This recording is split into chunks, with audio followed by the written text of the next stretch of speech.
Boston for what? Since I've been almost 30 years.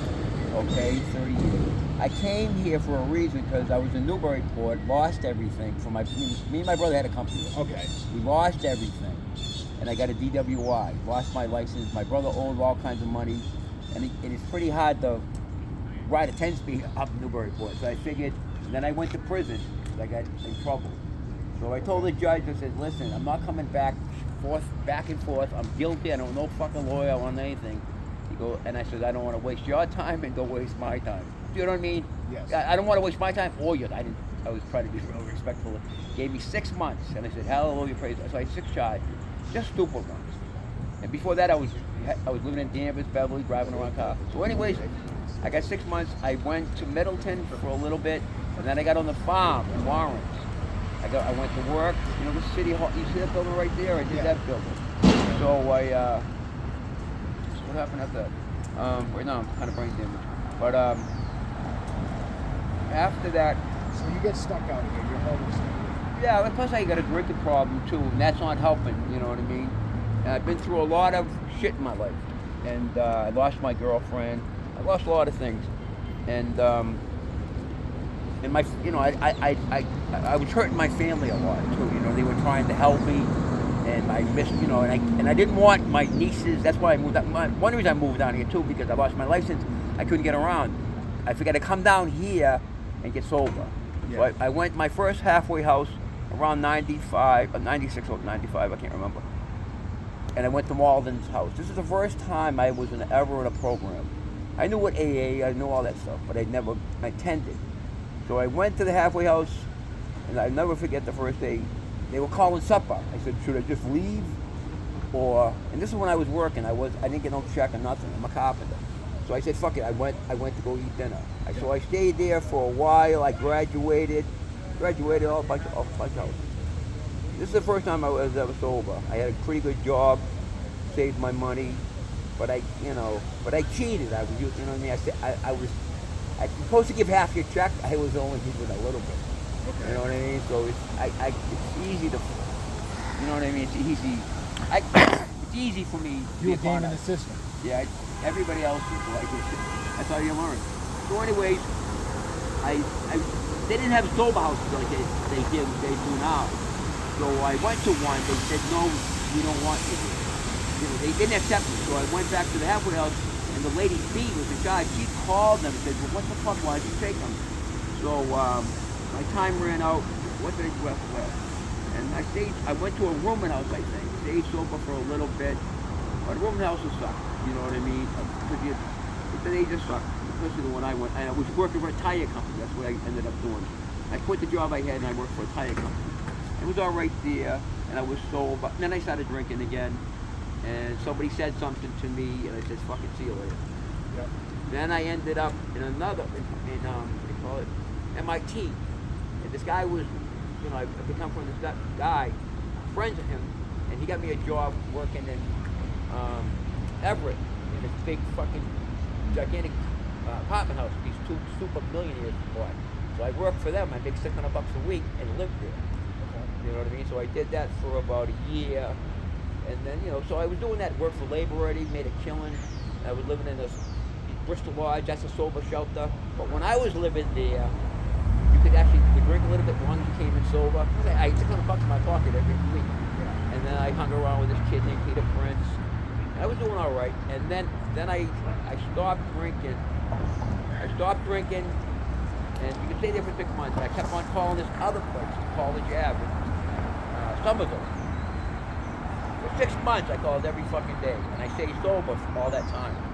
And my case manager called them up and said, listen, this fucking kid's calling every fucking day. Are you going to accept them? Eventually, he accepted me. That's another dry shelter. And I stayed dry for a year.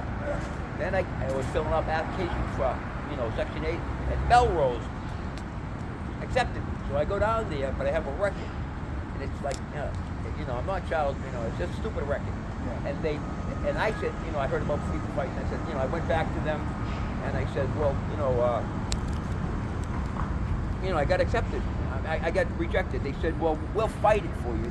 We'll help you. The case manager I had with a young kid fucked it all up. Yeah. You know what I mean? So they had this program has their own Section 8, and they gave me that one.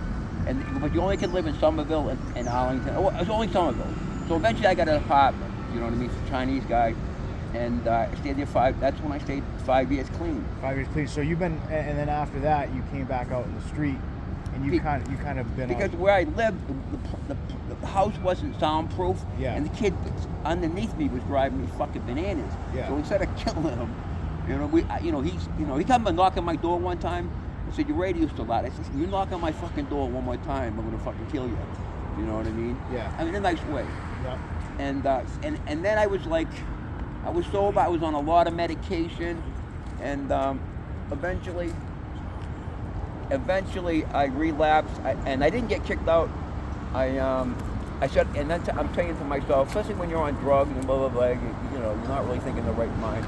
I left everything, got my security back, and then I ended up homeless again. I said, I'll do it again. But back then, the system was easier. There was a lot more detoxes. They shut them all, a lot of the places down. There was a lot more help out there. But and here I am. You know what I mean? Here I am. Well, tell me, like, what do you think? Like, what do you? Thanks. Oh, thank you. He's on camera right now, just so you know, if you don't mind. Unless you want to be on camera. I don't mind. All right, cool. Well, then, all right. So, anyways, what I think what's wrong, I love Boston. Boston will always be my favorite place. I love Boston. What it is, it's a system, the system, where I was, it was good. They were, all these people helped me, you know what I mean? But the system it's overwhelmed. The system is overwhelmed. Okay. And some of the people that work at these detoxes, some of these people that work for housing, only care about their check. That they're not really helping you. You know what I mean? That's the feeling I got. You know what I mean? Kind of. Well, it's what we call like a broken continuum of care, where they're not really giving. And you the politicians, all these, people ask me if I vote. I never voted in my life because these politicians, they say we're going to do this, we're going to do that, we're going to do this, and don't do it. And this is why we got methadone mild, because the mayor that, not Tom Menino, he was a good mayor. He's been there way too long. I'm sorry. They knew the bridge was going to go out. We're lucky we didn't fucking. On Long Island? Yeah, we're lucky we didn't. Tell us about Long Island. Long Island, the bridge was. They would separate the bridge and take like a crew over. Now the bus weighs a fucking million tons, so you're gonna cut the bus in half with people. That's gonna save us. So eventually the bridge died. So they had fucking plenty of time to come up with a fucking plan. Okay, the bridge is gonna go out. What are you gonna do after that? Well, we don't know. We'll wait till it happens. Then the fucking bridge goes. You got all these people. Some people are saying the veterans thing. Some people are saying over here. Some people say it was our fucking mental. It was mental. But if they planned it right, the money they spent on Southampton, okay, they could have built fucking 20 shelters. The fucking place is falling apart. The people that work there, it's like a homeless person. They don't like. I took an extra glass of milk, and you think I fucking killed somebody. And then I had an argument. I was on a medication to help me stop drinking. Yeah. It was making me go cuckoo. Yeah. And so somebody died. Somebody overdosed. I didn't know. I was gonna have a cigarette. And the guy said, "What are you stupid?" And then I fucking flipped. I didn't hit him. I didn't do anything. I was an argument. So I didn't think any of that. I go back. They go, "You're tripped out for life." And here I am. So like that. So the islands where all homeless people used to go and everything, and then they shut it down. And then everybody come into the city. Right, but they had nowhere to put anybody. So they took. We know what BMC is. Yeah. That used to be that big building. Boston it's a gym Medical there. Center. Right, but the building next to it, there's a big gym in there. So some of them stayed there. Yeah. Some of them stayed in the veterans place. Yeah. Some of them stayed all over the fucking place. And then they started building Southampton. They built that in a year. They had a fucking 24-hour crew there. You know what I mean? They spent a fucking ton of millions of dollars, man. You know what I'm saying? So what do you think? So they invented Dominito, to a degree. Yeah. They invented methadone mild. Now look, you know what I mean? They could have built my idea. They could have built 3 shelters. Okay, a smaller one. There's 500 fucking people in there. And fucking 5 casemen in there. It ain't gonna happen. And it's a wet shelter. And there's all kinds of shit happens there. So anyways, they could have built one down farther, an industrial park. You want a shelter in your neighborhood? I don't. You know what I mean? Yeah, they call it NIMBY, not in my backyard. But I'm saying I don't. If I live in a nice neighborhood, I don't want a fucking shelter. Yeah. You know, I mean, I'm just thinking about people that are working there. So anyway, they could have built a small one down here. Okay, farther down, not where Boston Medical is. Yeah. You know what I mean? They could have built one in Dorchester somewhere. Yeah. They have fucking abandoned buildings all over the fucking place. So And they turn could those they into, could have like, built shelters. 3 shelters. Wet shelters or dry shelters? Well, I would recommend, you're going to have some wet shelters, but you could have half and half. You know what I mean? Because there's a lot of people in Southampton that are sober. I don't know how they do it. I can't do it. Believe me, I tried. I can't do it. Yeah. But if it was a dry shelter to a degree, I mean a dry shelter. So you come in drunk, you can't come here. But you can go down to this wet shelter. You know what I mean? Like Pine Street is. I like Pine Street because if you're shit faced, and even here too, then you stay downstairs. If you're drinking, I mean, if you're not drinking and you're good, you take a shower. They have nice beds. You can actually get a nice sleep. All your bags in a locker, so you don't have to worry about waking up. That's Pine Street, you say? That's Pine Street. So so they have, and everybody that works at Pine Street, okay, they're all homeless people. So they treat you nice. Down in Southampton, none of these motherfuckers are ever homeless. They treat you like shit. So I already feel like a piece of shit. Now you're making me feel worse. You know what I'm saying? So you know what I'm saying? Yeah, so like it's like more humane treatment. Yeah. Have more resources so people can put their stuff And places. make sure they should have people. More shelters. Now listen, that's what they should do. This is what I would do if I was a politician. I'd have somebody go in there undercover and see what's going on. The lady that runs it, the white lady, somebody said she's got awards, blah blah blah. So I had an argument with the guy that's in charge, okay? And it was the guy that before that was in charge. They have they're both like twins. They have what do you call it? The braids, like the Jamaican. The first guy, Charlie, he was the guy. I met him, we got along. Then once he got in charge, went to his head. He went to work for the fucking clients. And eventually he was at McDonald's over here and got in a fight with a client. They fired him. But I bet he probably got a different job. But they work for the city. You know what I mean? Now they got another guy. That's who I got into an argument. So I went back to the office and tell him about the glass of milk and tell him. So I was right, but I was wrong. Yeah. You know what I mean? You know, I'm the homeless person, and she, when I first met her, she was pretty cool, but I seen what, you know what I mean? So, you know. Well, let me ask you this, right? So we touched on some of this stuff here. I know because we had a conversation earlier about more dry shelters and stuff for people, more places where people can keep their stuff during the day so they're not lugging stuff around. I got a question for you. What's the craziest thing you've seen out here staying on the street over the years? I see people get beat up. I see people get. What's the one craziest? You think Craziest thing? What's the craziest thing? Well, Boston. People. The craziest thing I can see is like a library, for instance. There's a group of people that stay there. They deal drugs. They do everything. They drink, and deep down they're nice people. But they'll party. They rob each other, beat each other up, and then next day beat friends. Yeah, it's a cycle. It's a cycle. You know, I mean, they have most people that are on the streets, and afterward you're there for and even me. After you're here for a long time, and you figure it seems like people don't really care, and you give up, and you say, "Fuck it, this will be my life." So you accept it. You know what I mean? But I mean, the craziest thing is, I mean, people getting stabbed or hurt or robbed. You've seen the people get hurt? Yeah, I see all kinds of things.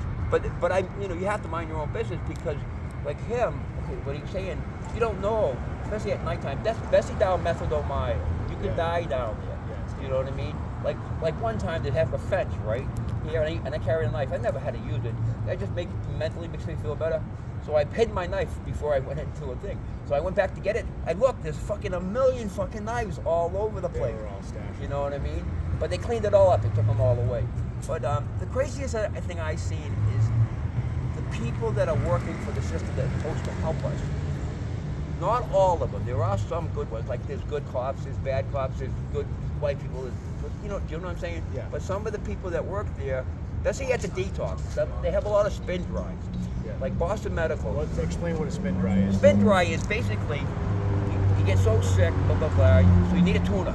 So you go there for a week, you get a little medication, and and I want to go to another program, and and I told the guy that my medication's downstairs in my locker.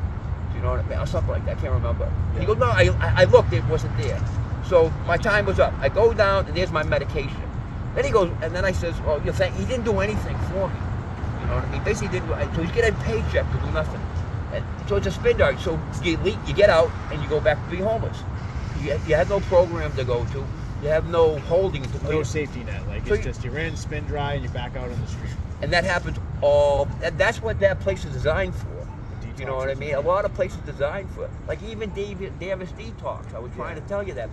There's two kind of detoxes. One's a straight detox.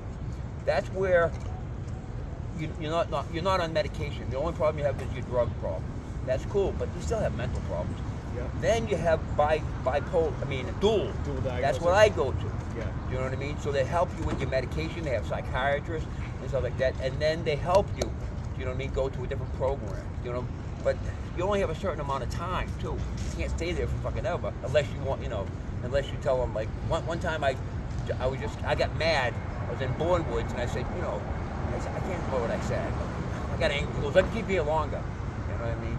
But they can't keep you. I left anyway. I said I'm leaving. You know what I mean? I said I'm only kidding. And I think most people, me mostly. I don't really like to talk about other people. I get fed up. You know what I mean? It feels like, why should I try anymore? You know what I mean? And I've been to 5 halfway houses. And I graduated all of them. The best one was Hope House. And then I went to Cal Madera's program. That was really good too. But that's another thing. You have these people too that go to these places and they're just using them. So some people are doing the right thing, and some people are just taking advantage of them. You know what I mean? And so I was working for Fenway. They save all your money. You get your own room. They had a kitchen. There's a bunch of guys there. I can't how many, but there's a bunch of guys there. It's been there for a long, long time. And this is when I was working. I was working for Fenway. I wasn't on SSI. I wasn't on any of that stuff like that. And what happened? The job ended. Do you know what I mean? At Fenway. Yeah. And then I got another job, painting. And I'm a carpenter, and I'm good at my job. When I'm straight, I'm a different kind of person. And if you're working for me, the first thing I say, you're a carpenter, and you say you're a carpenter. Yeah. How many 16ths an inch? 16ths an inch? 16. Yeah. All right. Some people don't know that. You know what I mean? And I seen a lot of acts, so I left here. I said, give me all my money. They go, don't stay. They wanted me to stay. They knew I was doing the right thing. And we didn't have cell phones back then either. That was a long time ago. So anyways, I moved to New Hampshire. You know, Portsmouth, New Hampshire, and I got a job working as I was in another shelter. My brother left me. My brother fucked me up. You know what I mean? And so it's just like a lot of this kind of like in and out. So I don't want to continue to go around. I mean, I blame myself too for giving up. You know what I mean? But I mean, it comes to a point where you just get, the only time I didn't give up is when I told you I went to Bristol Lodge and I went to another shelter, but there was a lot of help there. If it wasn't for these people cared. You know what I mean? So it's in Bristol, you said it's in Somerville. They cared. They did, and I didn't know how to do all this stuff, and they did all this stuff for me. Yeah. You know what I mean? And if it wasn't for them, I would have never got that apartment. You know what I mean? But the only thing I got mad was, so they said, okay, Doug, you got a Section 8, now you have to find an apartment. Guys been doing this for years. You know what I mean? And you have to. They put it on you, and you didn't. It was different. So eventually, I found an apartment. It really wasn't that good. In the beginning, it was, but in the end, it wasn't. You know what I mean? And my other friend was in the same program. He found a fucking apartment, a beautiful apartment, but he comes from here more than I do. So I said, I said, well, you know any landlords that take Section 8? You don't. They should. You know what I'm saying? So I'm gonna say this, right? I met you the first day. You're one of the first people I met. Right. And you've kind of become a familiar face. So I'm going to see you around. Yeah. If you think of anything you want to discuss, you can do another interview. I mean, normally, I feel it's a little under the weather.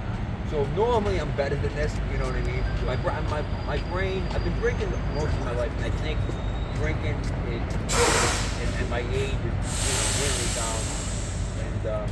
And I really want to stop drinking. Because if I don't stop drinking, I'm going to end up dead. You know what I mean? I'm going to end up dead here. Well, you got my info, right? Yeah. And you'll see me, so I told you, if you want to get in there, I can get you. Where? Get you into probably Mass Health facility.